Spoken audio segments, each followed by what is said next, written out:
Another use of Seesaw is the activity library. So now, if you didn't watch one of the earlier segments of this session where I talked about Seesaw and the activity library, I highly suggest you go back and do that because you'll learn all about the amazing activities that are integrated or already created for you to use in Seesaw.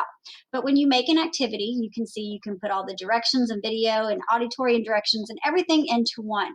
So once you make an activity, now you want to share that with your students in Google Classroom. So here's the easiest way to do that for your students. There's more than one way to do it, but this is kind of what I think is the easiest way.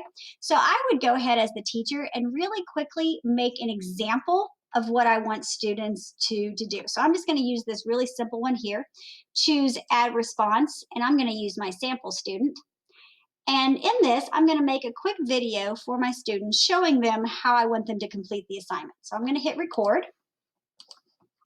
All right, students, so when you get this assignment, you are going to circle the letters that you can identify by their name, and then I want you to tell me the sound that letter makes. So for me, I would circle the letter S, and then I would say, S says S.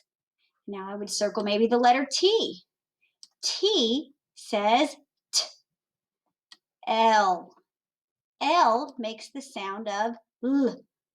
And I would continue on giving the directions to my students. So when I'm finished, I click done, just like I did when I'm making regular activities in Seesaw, and done again. And I just upload it to my little sample students. So from here, I can do the steps that I've already learned before. I get these 3 dots, which is the link to share item. I can get the link to my instructional video where I can hit Control-C for copy. I go back to Google Classroom. I'm going to take and create a new assignment for my students. We'll call this letter identification. And I'm going to click add to add a link. I'm going to paste or Control V, paste that link that I just copied. And it's going to upload it into Google Classroom. And then I can assign it to my students.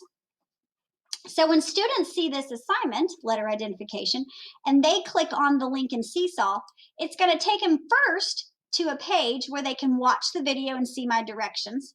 And then all they have to do is click sign in. Now, if they're on a Chromebook, it's going to sign them in using their Google Classroom automatically.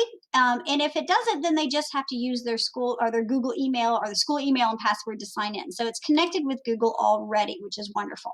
So now as a student, I just hit sign in. I go to my activities, I see that activity that my teacher assigned for me, and now I can do a response for myself. So again, very easily added into Google Classroom with that.